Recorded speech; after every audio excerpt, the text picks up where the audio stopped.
Joining me on Grow and Go today is Caroline Beidler, MSW, we'll get to that. She is an author, a speaker, and managing editor of recovery.com, where she combines research and expert insight on addiction and mental health. Drawing from her own recovery journey, she is the founder of the Women's Recovery Leadership Foundation and helps others find healing through her newsletter and podcast, Circle of Chairs, which reaches thousands every single week. Caroline's latest book, When You Love Someone in Recovery, released yesterday as this is coming out, so you can grab it straight away as soon as you've stopped listening to us. It is a compassionate and practical guide to understanding addiction and supporting loved ones through recovery. So yeah, we'll tell you all the info you need in the show notes at the end as to where to find that. Caroline and I are not in the same place. She lives in Eastern Tennessee with her husband and 7-year-old twins. Gosh, busy life. Caroline, thank you so much for joining me on Grow and Go. It's just a joy to be here. Thank you so much for having me. Okay, so first up, let's just cover off MSW. I don't think we have the exact same acronym here in the UK. So what does that stand for? Yes, so clarifying, MSW is Masters in Social Work. So I went back to school to get my graduate degree. So I could do professional like counseling, clinical social work. The route I chose was more of like an administrative, and that's really helped me in a lot of the grant work that I've done. So Masters in Social Work. I love people. I love working with people. That's basically what that means. Which is going to be vital, sharing and doing the work that you're doing now with recovery.com and other things. But so that we can get to know you a little bit more, if people haven't already come across you, give us like just a snapshot into day-to-day life. What does a life, like a random day in the life of Caroline look like? Random day. Well, I love me some rhythms, and I love being able to wake up in the morning, my family, first thing, give my kiddos a hug, kind of beeline for the coffee pot. I have a little bit of devotional time in the morning, definitely not as much as I did when before I had kiddos, but have some time in prayer, time in the Word, and then zipping through, like getting folks off to school.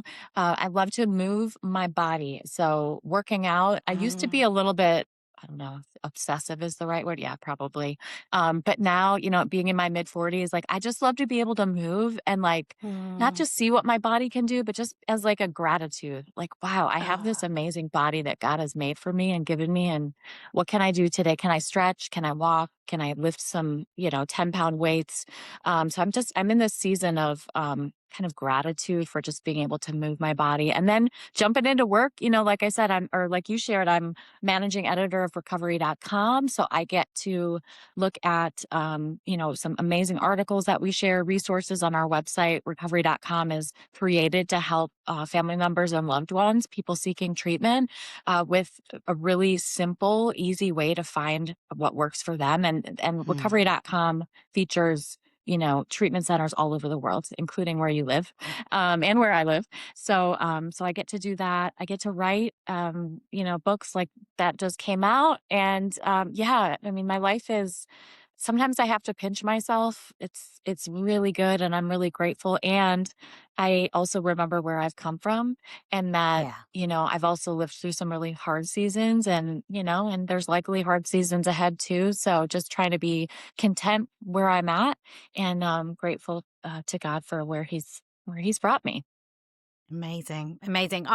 You're just giving me such inspiration there, because as someone who used to kind of have a gym membership and really enjoyed a group workout class, I love a rhythm, and when the rhythm is working, it's brilliant. And then it only takes like a small thing to kind of like upset the equilibrium, and suddenly like the rhythms fall to pieces. And so last year at the end of the year, decided that was one of the things that financially could go, because I wasn't in a rhythm and I wasn't using it, and I've really missed it. And I'm also in my 40s looking for, how can I enjoy moving my body? Like, it doesn't have to be like a big thing, but what can I do? And I have this like hunger burning inside of me to get moving again. So you've inspired me to not give up exploring and finding that. I would love to talk more about that. Yeah, well, I think we might have to offline. Something that I would love to play with you is a bit of this or that, because I think it gives us lots of insights into a person that we might not know otherwise. And I think the first one you've already answered for us, because my first this or that would be coffee or tea. Oh, definitely coffee. And for people listening, I have my coffee right here because it is the morning time. Yes, coffee all the way. Although I do love a good matcha as well. Oh, okay. Okay. I have a cup of tea right here for those who are listening. I am yet to be grown up enough to drink proper coffee. Um, Early bird or night owl? I would definitely say night owl. I love being up after my kids go to bed, and yeah, it's great writing time for me too. Just something about the Mm, night I just love. Mornings are great, but yeah, that night it's your sky, there's time. nothing like it. Oh, I love that. Beach or mountains? Mm. Well, I would have said beach a while back, but definitely mountains now. I live in Eastern Tennessee. The Smoky Mountains are very close, and yeah, mountains are majestic. They are. They are. Um, Cats or dogs? I love both. I love both. We have both. So Okay. I love Yeah, I won't furry. make you pick. I won't make you Yeah, pick don't make between me pick. fairy babies. That would be mean. Sweet or savory? Ice cream, chocolate, you know, yeah, sweet, always sweet. I love all the sweets too. Um, Reading a book or watching a movie? Oh, reading, of course. It has to be reading. I'm a book lover through and through. Yes, I love that. I think you had a post on socials not that long ago with like kind of the list of all the books that you're reading, but also something about like having a book budget uh, for the year. Or Yeah, my husband laughs at me because they will come in the mail and he's like, "Oh, you have another book coming in the mail." But I'm like, "Hey, it could be, it could be purses, it could be I don't yes, know, shoes, it could be, I'm like, I don't care about any of those things. I buy books. So yes, give me my he books. kind of jokes with me about it, but yeah. And I like the actual book. I mean, I have a Kindle and I do that because, book budget and Mm. space issues, but The yeah. space, isn't it? That's the thing, because I like an actual book to hold that I can kind of put little sticky markers in, and you know where, yeah, you know where it is on the page. It's not the same reading on a screen. But the space, that is the problem. That is the problem.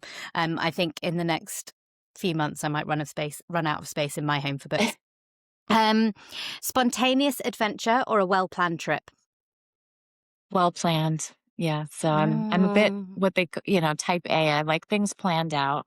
Although if someone would surprise me, that would be fun too. But yeah, I'm generally Are you the one okay to with plan. surprises? Because I'm also very type A, very like this, then this. That's it. That's set in stone. And I don't cope very well with surprises because it's not Yeah, part of the plan.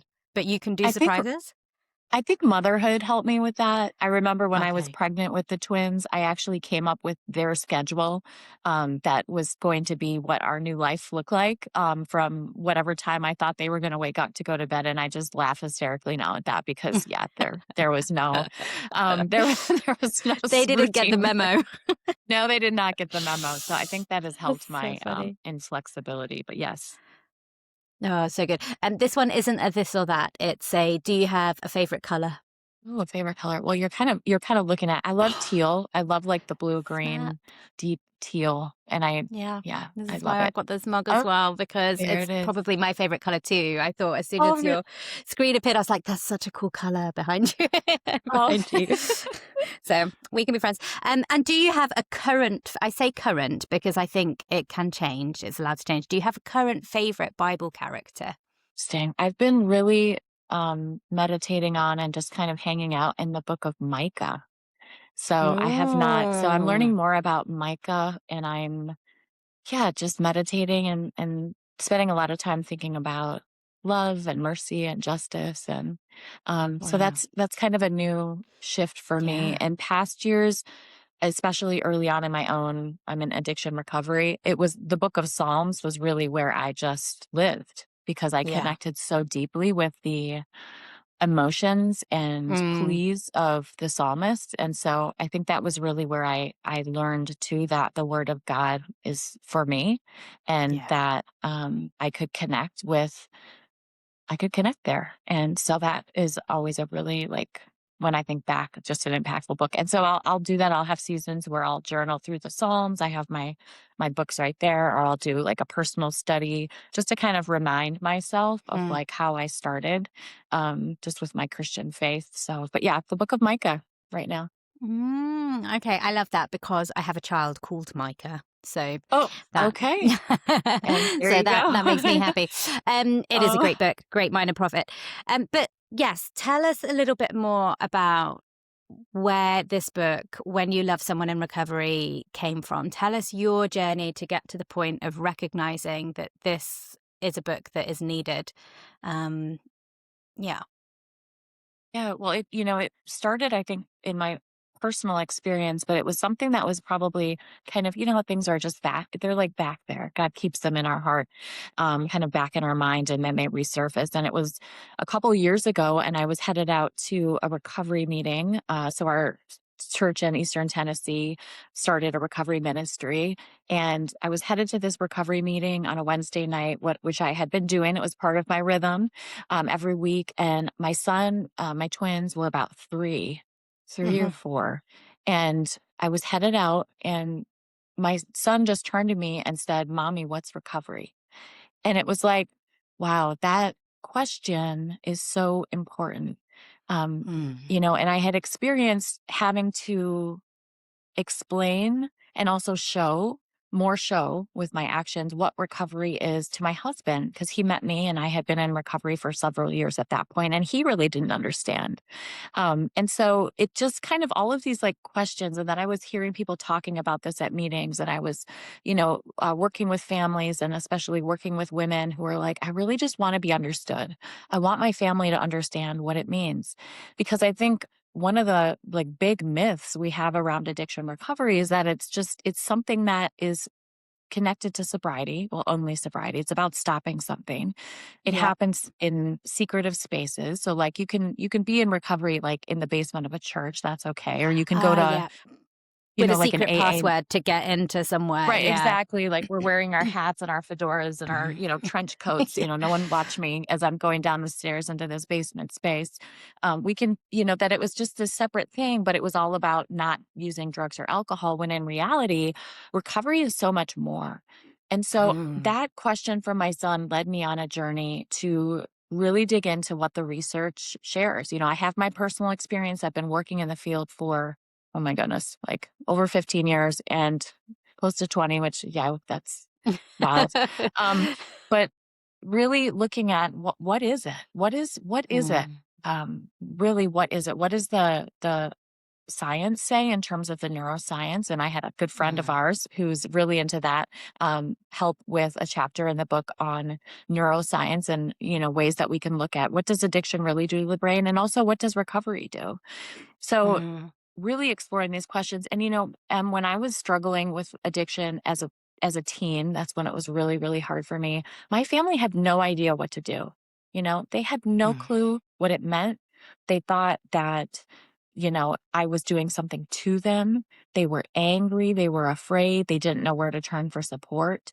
And so I think, especially today, it is just imperative, because addiction impacts almost every family in the world, right? You know Mm. someone in recovery, or someone struggling, whether it's, your spouse, your Yeah. child, your neighbor, your pastor, like everyone's impacted. It's imperative that we know what it means to be in recovery, how to support someone who's struggling, and like the many different options that we have today to get well. And Mm. so that's really kind of what led me on this journey. And so I'm so excited for this book to be out in the world, because I love me some, they call it quit lit, right? Like the quit lit Yes. Yeah. um sobriety narratives and memoirs. I love those books so much, and we need those books 100%. But the families and loved ones are missing from the conversation. We need Yeah. resources for family members. So Hmm. yeah, so that's a little bit more about why I wanted to bring this book into the world. Yeah. I think I have seen on not directly like within my life, but as somebody who's been in church leadership, so many families who are wrestling and grappling with some of these questions around how do they love a family member who is in recovery. And so you just touched on it there, but it's important that we understand, what does it mean to be in recovery? So shall we just start there? Like, what does it mean? Yeah, well, I don't want to, of course, give too much away. I'd love for people to pick up Yeah, the go book, and but read the book, you know, obviously. what I can say is, recovery is so much more than sobriety. So when we're talking about recovery, we're talking about building a life that is that is has purpose and value. It's about Mm, addressing our physical health. We talked a little bit about that at the beginning. Physical health is a really important part of my daily recovery rhythm.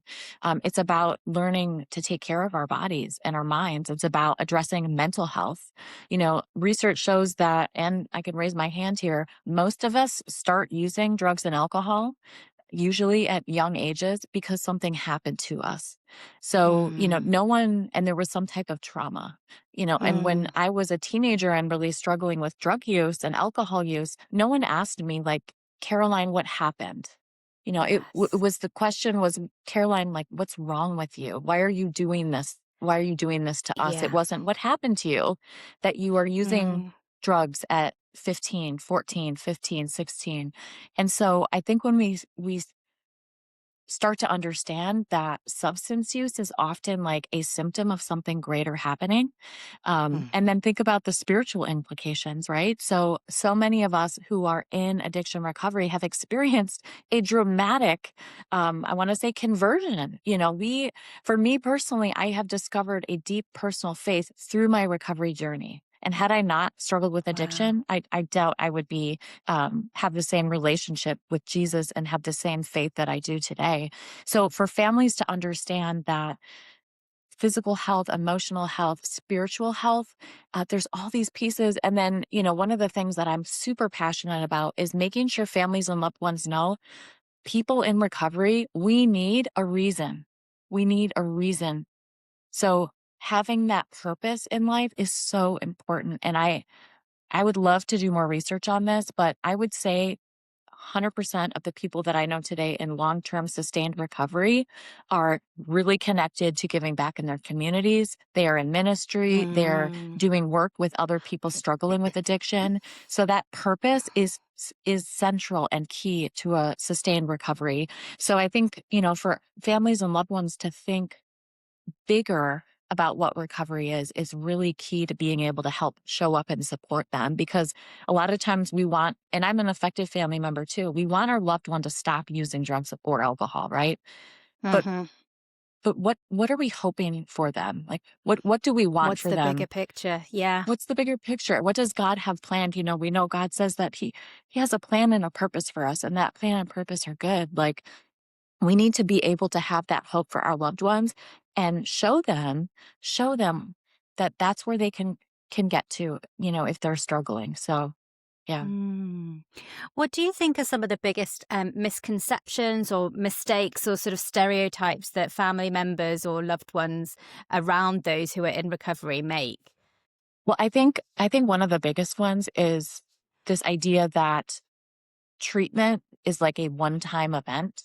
Like, you go to Yeah. treatment and then it's like taking, and I've heard other people talk about this too, but it's like taking an antibiotic, right? Like, you do this thing for a certain amount of time and then you'll And be then you're okay. Then you'll be fixed. healed. Yeah. Then you're Yeah. fixed and then it's done. Yeah. And that's just not the case. And I, like we shared earlier, I work for recovery.com, but for me personally, I needed inpatient treatment twice.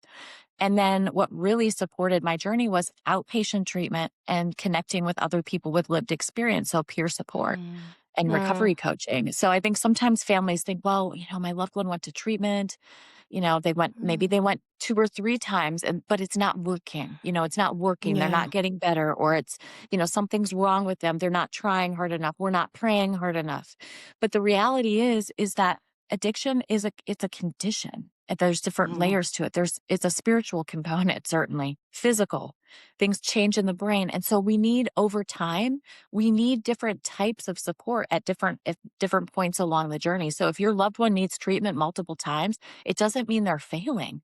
It means you Yeah. keep going, and maybe you need to to adjust something. Maybe they need something else added into that support. But it doesn't mean that it's the end of the road. It's just the beginning. So one of my hopes for this book is to really show family members that you can still have hope for your loved one, even if they go back out, if they have a Mm. recurrence of use, even if this type of treatment isn't quote unquote working. Hmm. I went my first treatment stay as a 17-year-old. To this day, I will never forget something that the counselor there, his name was Richard, told me when I was 17, and I'll never forget it. And I tell women this all the time, and I say it in my book. He looked at me, and I was really struggling. No, everyone had no trust now. Trust was gone. I had no Mm. friends. My family had kicked me out. I felt utterly alone and just destroyed and in despair. And he looked at me and he told me, Caroline, your life has value and purpose. And, I'm going to get emotional. Mm. That line, M, has stayed with me my entire life. But I needed him to say that at that moment. Now, Yeah. did I get Yeah. sober at that point? No, I would go on to continue to struggle for another decade, but I never forgot that. And that seed was Mm. planted. And so different points along the journey, we had these seeds planted, even if it doesn't seem like the treatment worked, right? Yeah. So I'd encourage families, use resources like recovery.com or, something in your community, but keep looking and don't give up hope. Don't give Mm. up hope, even if it's not working. It is. Those seeds are being Yeah. planted. Oh, there's so much in what you just said, Caroline, that I would love to just pull out. But one of the things you said, just, almost passing by is this phrase that like people might think they're not praying hard enough.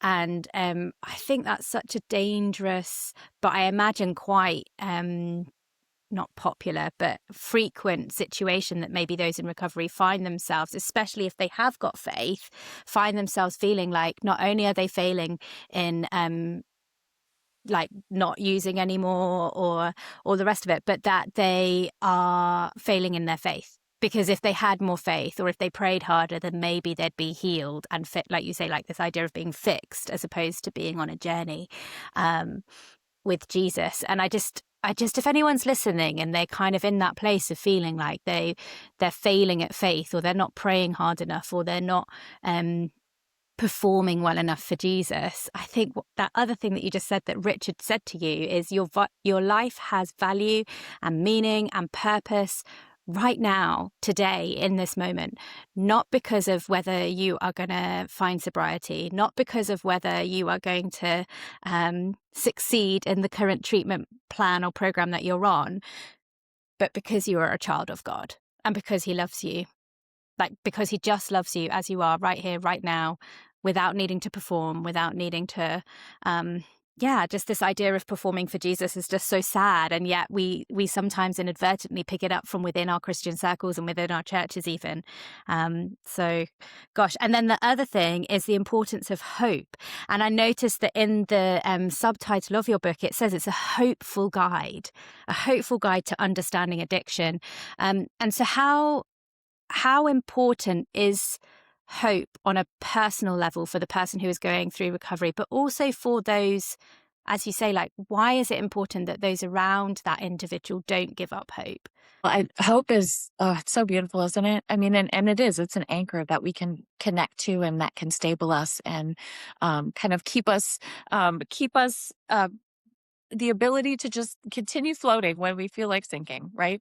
Mm. But for those of us in recovery and for loved ones, hope is a propeller. Hope keeps us going. And I actually, in my book, include a whole section on the science of hope. So I'm a researcher.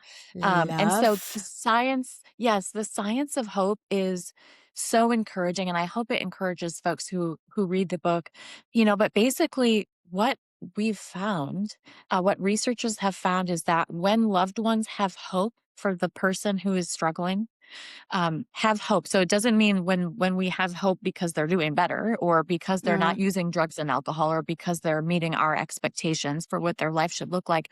No, when Mm. we have hope for our loved one right where they are, the likelihood of them finding and maintaining recovery over the long term increases like dramatically. So when families are engaged and have this hope for their loved one, it is such Mm. a beautiful truth because hope is powerful. This isn't just some like feel good thing, right? I think sometimes we hear the word hope and it's like just this watered down kind of like feel good, I don't know, pie in the sky wish. We're making a Yeah. wish, a genie in a bottle kind of situation. It's not. It's powerful, and we can be rooted in hope.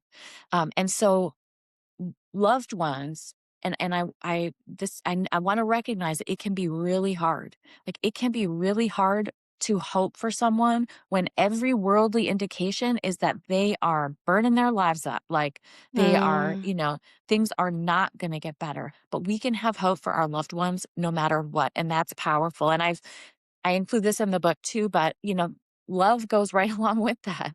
Um, yeah. Imagine if we only received love when we deserved it. Mm, And I think that a lot of times family members are withholding love. We're withholding hope because we want our loved ones to meet certain expectations first. And I get it. And hurt and anger and all of those things will cause us to want to shut down and to be cold. And I get yeah. it. And I have been there. And I think in those situations, like what I don't want families to hear right now is like, oh, well, this is another thing I'm doing wrong, right? I'm not loving Yeah. enough and I should be hoping more. But the thing is we don't have to do this alone. And I think that message has been lost where families with loved ones struggling with addiction are like, oh my gosh, I have to do this all by myself. But you know what? You don't. You do not. Mm, This is when we lean in community. This is when we lean on fellowship. And I think I interviewed actually my mother a while back and asked her about how she felt when I was struggling. And she said, back, 30 years ago or whatever, there wasn't a lot of support and I was afraid to talk about it. No one was talking about it. Well, today is totally mm, different. Like if you're not mm. struggling with addiction in your family, like you're the odd one out. So don't feel like you're the only one, right? You're not the Yeah. only one. And so I hope families feel like they can reach out for support. And I have a friend, Shelly, and she told this story. I would love to share it just real quick. Her son was going through addiction treatment as a teen, and she was a part of a small group at her church. And at the same time her son was going through addiction treatment, another mom in the group's daughter was going through treatment for cancer. And when this Okay. daughter was going for treatment for her cancer, Shelly said, her mother was showered with love, flowers, soup, meal trains, prayer chains. The pastor was talking about it. Everyone was praying, right? We had signs in our yards. Like it was just this thing. Like she was sick and she was getting treatment and the family was loved on. And Shelley said, when my son was in treatment for his addiction, for his substance use disorder, and he was really sick, we did not get that.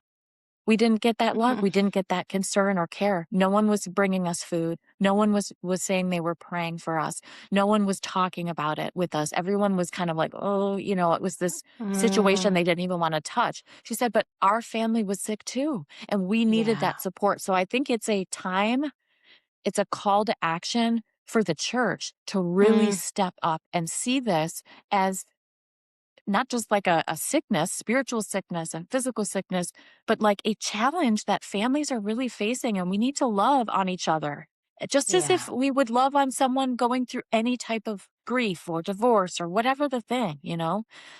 So we don't have to do this alone. Families need to reach out, but also churches and other supports need to reach in Mm. and love on the people that are dealing with this issue. Oh, gosh, that's so powerful to contrast those two experiences side by side and recognize that the families are, yeah, hurting, just really hurting. You talked about the fact that, you're not the only one and that, there has been a stigma around what are things that I think you popped this on a social media post recently actually about um uh, what the person in recovery most needs is to not feel stigmatized, to not kind of be othered.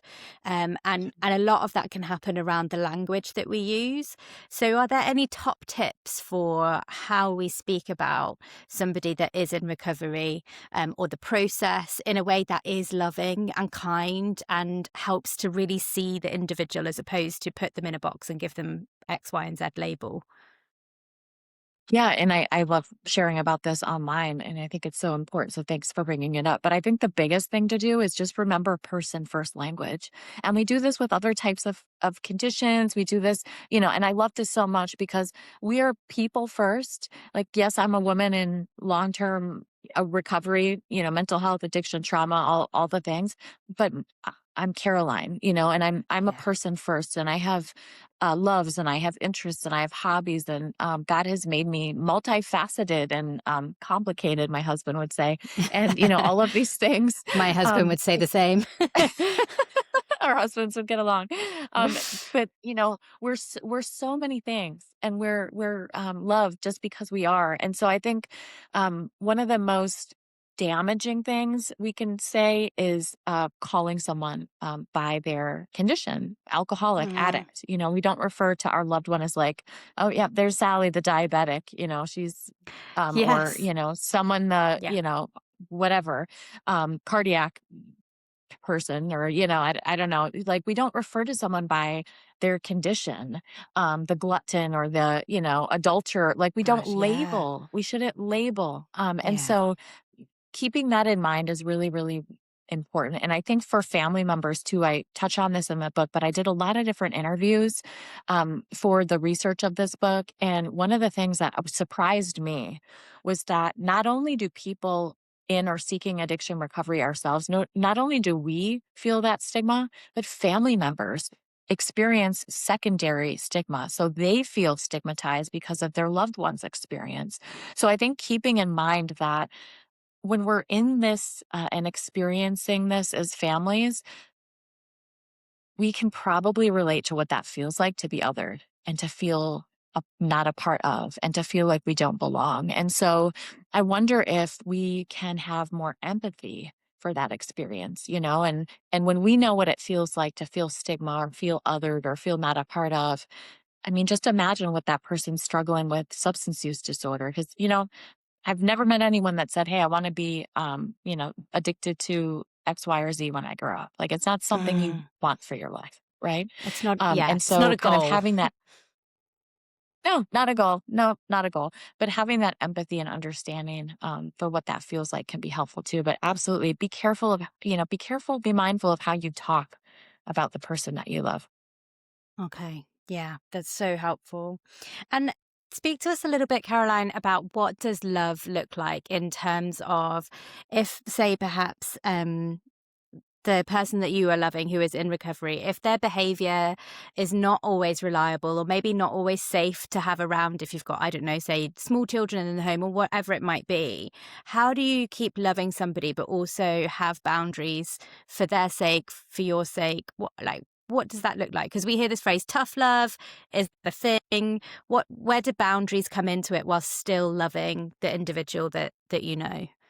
Yeah, well, and this is another one of the most asked questions really is like, um, can I enable my loved one if I show tough love? Is this going to be harmful for them? And I think a lot of the research around what's supportive has changed, thankfully. And so in the past, if your loved one went to addiction treatment, oftentimes even the counselors, the professionals there would say, hey, you need to cut off all ties if they're using, you need to not pick up the phone, don't let them in your house. I mean, it was this very severe, almost punitive approach, right, to loving. And not because we wanted to harm them, it was out of love that we wanted to do what was right. But what the research showing now that, some of those things that folks were telling us to do in terms of showing tough love, they don't work. And I have a friend that she actually wrote a book, and I love the title of it. It's called Do What You Would Live With. And so I think as mothers, especially too, we have a heart for our kids. Um, we love our people and we want to show up for them. And so a lot of moms who are getting these messages of show tough love was really destructive because it goes against what, I think how God made us, wanting to show up for our children. And so I think when we think about some of those concepts and terms, just remember that a lot of that is shifting and changing. The research is showing something else. And at the same time, we want to show up, we want to show this love for our kids, but we also, it's okay to set boundaries. It's okay to say, you know what, I'm going to show up and I'm going to take you grocery shopping. I'm going to meet a basic need that you have. I'm going to make sure maybe that you have shelter and you're not sleeping on the street tonight. But maybe that means not at my house. Maybe that means, I'm not giving you cash. I'm giving you food instead. So having those boundaries. And then lastly, remembering, we don't have to do it alone. We don't have to do it alone. We can show up and love our person, but if it's hard to do that, that's when we lean on community and say, and just be honest, like, hey, I'm having a hard time loving you right now. And that's okay too. We're human. And so, yeah, I think there's a lot there though, Em, and I'm hoping, I have a section in the book about enabling, and actually the title of the section is enabling a myth.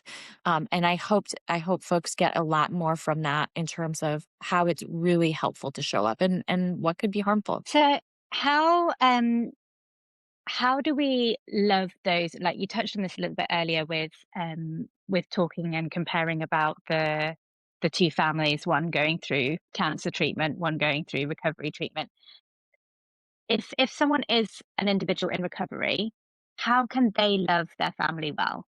So like if we flip it in reverse, like what can they be doing even though they might be struggling, they might not have got to the place in their recovery journey that they necessarily want to be at yet. Um, let's not make assumptions about how they feel about what the impact is on everybody else. But, are there things that they can be doing even though it's still hard for them that shows love and shows that they are caring for their loved ones in reverse as well? Does that make sense? Yeah, no, I love that question. Thank you. I think we can practice our recovery in all settings. So it's not something that just happens, like in church basements, or it just happens in the recovery ministry meeting, or it just happens here, there, or outside of the context of our other relationships and our families. It happens inside. It's something that we do together. So recognizing, and I need to do this, and I do this in my own life, my recovery impacts everyone around me. And so if I'm feeling like, ooh, I'm feeling irritable, I'm feeling tired, it's been a while, we have a very busy schedule. Like it's been a while since I've really poured into my own recovery.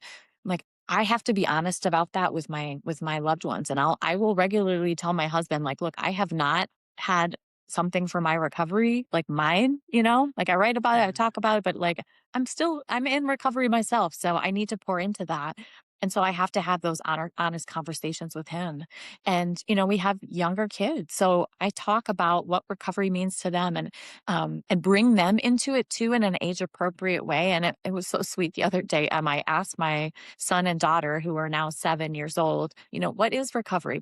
What does it mean to you? And it was so sweet. My daughter said, recovery is healthy. And my son said, recovery means being grateful and helping other people. And it was like, oh my gosh, that is Oh. so sweet. But it really was like, wow, that's that's what they think. Like there's nothing Yeah. about drugs and alcohol, but it's a way of life. And it's a way of life Oh, that we live together.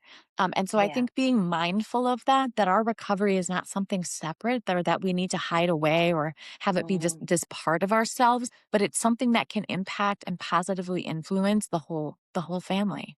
Yeah, and I think, that's the thing, isn't it? It doesn't need to be like this dirty little secret, that, is shameful and has to be kept hidden. And I think, as a complete outsider looking in, I would hope that what is the case is that is shifting in culture as well, like that people are talking more, that resources are more widely shared, conversations like this are happening more frequently, and there's less stigma around needing support and help, if you were somebody on a journey. Um, and is it fair to say like a lifelong journey of recovery? Like because before we talked about this idea of like you don't kind of meet this magic moment and then everything's fixed and perfect and you never have to kind of consider your recovery journey ever again, but it's a part of life and a part of um how to live healthy, as your daughter said. Mhm. Yeah, I mean, I think, I don't want to prescribe like my experience onto anyone else. And at the same time, I think collectively we can safely say that most of us are in recovery for the long term. I think for some that's kind of a scary thought. It's like, oh my gosh, I have to do this my whole life. Like, oh, but once we kind of come to the place of understanding that it makes life so much bigger and so much better, and so much deeper than not being in recovery. Like it's a good, like I'm grateful for that. I'm grateful that I can do this, God willing, for the long term, right? Everyone's story is different. Everyone's Mm, relationship to using substances is different. But I think for most of us, it is an incredible opportunity and gift that God has given us to be able to walk out recovery with our loved ones for the long term. yeah. And so just as a final sort of question before we wrap up, obviously this is the Grow and Go podcast. How have you grown in your understanding of who God is, or what has He shown you over the years as you continue to walk out your journey? Yeah, well, there's this quote by an author. Actually, he was in recovery, Brennan Manning, who I love this so much, and he talks about being seized by the power of a great affection, and I think for me, my journey of recovery and goes right alongside my faith journey, but I've really just come to understand, and it's a continual process, but like God's deep love for me. Mm, And I spent a lot of my years feeling, especially early on in my life, unloved, unlovable, dirty, broken, kind of just beyond repair, right? yeah. And God has just shown me his incredible love, just incredible love for me, and really for all of us. And nothing can separate us from that love. And it doesn't matter what we struggle with, if we're still struggling with substance use, that love is all. And so I'm so Mm, grateful for that. And I think in terms of growing in my faith, um, that is so key. And also in the going part, I want to go, and this is part of this book. I want to go and tell everyone about this love, about this power that we can be seized by, this great affection. And it's part of my hope for this book is that not just people in or seeking recovery too, but family members and loved ones discover and feel and trust and have hope, and experience this great love. amazing. Amazing. I love that. Caroline, if people want to grab hold of the book right now, I assume they can get it in all the usual places wherever books are sold. Just tell us the title again so that they can find it. And also, just for those who maybe are driving, just spell your surname as well so that they can Google it really easily when they pull over to order it right away. Absolutely. Well, the book is When You Love Someone in Recovery, a hopeful guide to understanding addiction. And you can find it at when you love someone in recovery.com. You can also search me online, Caroline Beidler. My last name is Beidler, Caroline Beidler. And I love to hear from you all. I love to connect with folks. So please reach out. And it's just been a joy chatting with you today, Em. Thank you so much. Yeah, thank you so much. Caroline, if they want to reach you on social media, whether that's Substack, Instagram, what are the place like how do they find you there? I mean, we will put these links in the show notes, but just if they're listening, they might just need that. Yeah, absolutely. Caroline Beidler official, I think, is me in all the social places, and Substack is Circle of Chairs. So think an open circle may bring to mind some recovery themes there. But yeah, Circle of Chairs, you can find me. Amazing. Caroline, something that I often ask my guests to do, which I forgot to prime you for, is to just pray for the listeners and for ourselves as a way of just closing our time together. So I wonder if you would do that for us. Thank you so much. Heavenly Father, just, oh, thank you so much for this time. Thank you for Em and her heart and her ministry and just the way that she is on fire for you. It is just such a blessing to know her. I just want to say a prayer and ask you to touch the lives of each person listening to this today, wherever they are, whether they're driving, whether they're at home, whether they're struggling, whether they're on their knees, just praying and pleading for their loved one, no matter where this Mm, person is, just touch them. I hope that you open their eyes to this great affection that you have for them and that you have for their loved one, that your love is all we really need. And that, you know what, we can continue to come to you, to persevere in coming to you and continue to ask that you come and you show your love and that our loved ones are receptive to that. So give us the patience. Give us your love that we can extend to others who might be struggling, and give us the courage to reach out when we need to do that and to ask for help for ourselves too. And we ask for all these things in Jesus' name. Amen. Amen. Amen. Caroline, thank you so much for joining us today. Oh, thank you for having me, Emma. I appreciate it.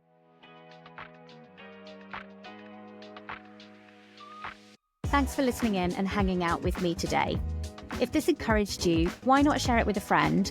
Or I would love it if you could take a second to rate and review. It really helps more people find the show so they can press in and move forward.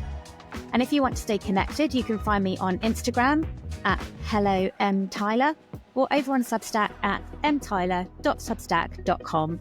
I would so love to see you there. Until next time, let's keep growing and going.